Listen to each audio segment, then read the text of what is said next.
Hello friends, it's me again, Joseph, your host, and welcome back to our channel. Have you ever had a friendship that went completely off the rails? I'm talking about a best friend to mortal enemy kind of fallout. Well, today we're diving into one of the most famous and dramatic friendship breakups in history. A story that involves a king, a priest, immense power, and a shocking murder inside a holy cathedral. This is the incredible story of St. Thomas Becket. Thomas Becket was born around the year 1119 in London.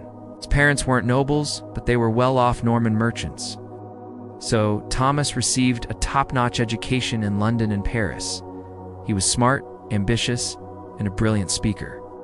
He quickly found his way into the service of Theobald, the Archbishop of Canterbury at the time. Theobald saw his potential and even sent him to study church law. Through Theobald, Thomas was introduced to the new King of England, Henry II. The two hit it off immediately. They were both young, intelligent, and ambitious. Henry and Thomas became best friends, the ultimate power duo. They hunted together, laughed together, and ruled together. Henry trusted Thomas so much that he made him Chancellor of England. Chancellor Thomas Becket was the second most powerful man in the kingdom. He was the king's right-hand man, helping him collect taxes, enforce laws, and even leading armies into battle. He lived a life of incredible luxury. Imagine fine clothes, lavish feasts, and a grand house filled with servants. He was completely loyal to the king, and everyone knew it. No one, least of all King Henry, could have predicted the seismic shift that was about to happen. In 1162, the Archbishop of Canterbury died. King Henry had a brilliant idea. He would make his best friend, his loyal Chancellor Thomas, the new Archbishop. Henry thought this was a genius move. With his buddy in charge of the church in England, he could finally get more control over its wealth and power. At first, Thomas resisted. He even warned the king, saying, "If I become archbishop, our friendship will turn to bitter hatred." But Henry insisted. So, Thomas reluctantly agreed, and just as he predicted, everything changed. The moment Thomas Becket became Archbishop of Canterbury, he transformed. The luxurious lifestyle was gone. The fancy clothes were replaced with simple robes, and even a rough hair shirt worn in penance. He gave up his role as chancellor and dedicated himself completely to God and the church, spent his days in prayer and fasting, a far cry from his days as the king's party companion. King Henry was stunned and felt deeply betrayed. Where was his loyal friend? Friendship didn't just fade. It exploded into a full-blown conflict. The main issue was about power. King Henry wanted to control every aspect of his kingdom, including the church. He introduced a set of laws called the Constitutions of Clarendon, which aimed to limit the church's independence. A key point was that clergy accused of serious crimes should be tried in the king's courts, not the church's. Thomas, as the new defender of the faith, said absolutely not. He argued that the church was separate from the state and answered only to God and the Pope. He refused to sign the constitutions. This act of defiance infuriated King Henry. The battle lines were drawn. The two former best friends were now locked in a bitter struggle for power. The situation grew so tense that Thomas feared for his life. Accused of treason by the king's supporters, he made a dramatic escape from England in the middle of the night. He fled to France, where he would live in exile for the next 6 long years. From France, he continued to fight for the church's rights, the support of the Pope. King Henry, meanwhile, grew more and more frustrated with this troublesome priest who was defying him from across the channel. After years of tension and negotiations, a fragile peace was finally brokered.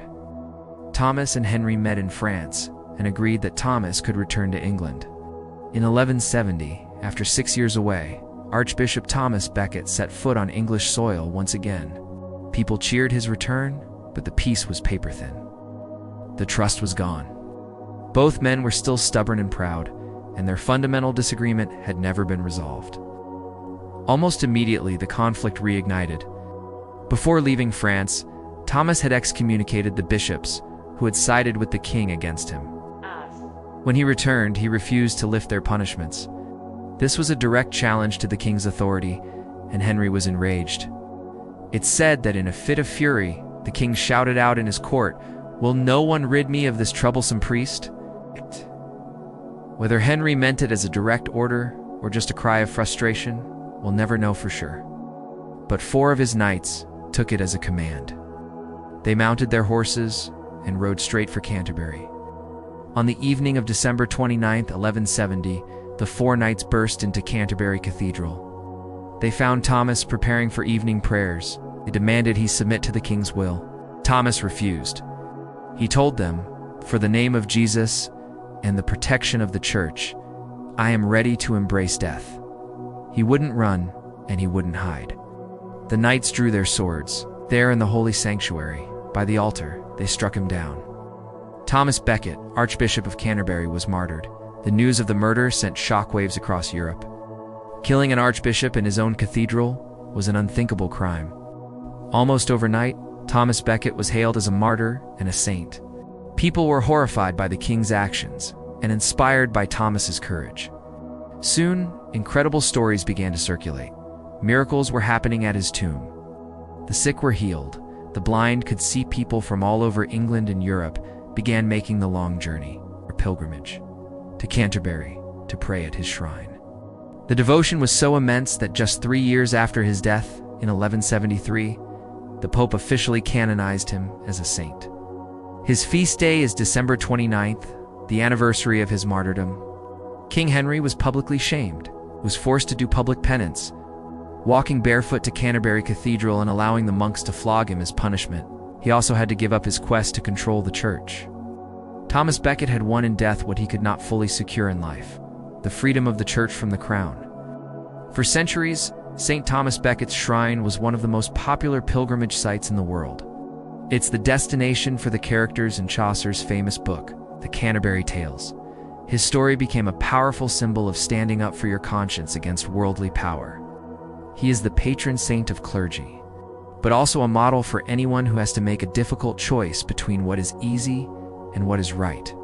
So what can we take from his life? St. Thomas Becket's story is a powerful reminder that true conviction requires courage. He had it all: wealth, power, and the king's friendship. But he chose to give it all up for something he believed was more important. His life asks us a tough question. What are we willing to stand for? When faced with a choice between our conscience and our comfort, which path do we take? Thomas shows us that sometimes being faithful means saying no, even when it's the hardest thing to do. Thank you for joining me on this journey into the past. If you found this story as fascinating as I do, please hit that like button, share, and subscribe for more stories from history. Take care, everyone. Stay healthy and hungry for holiness.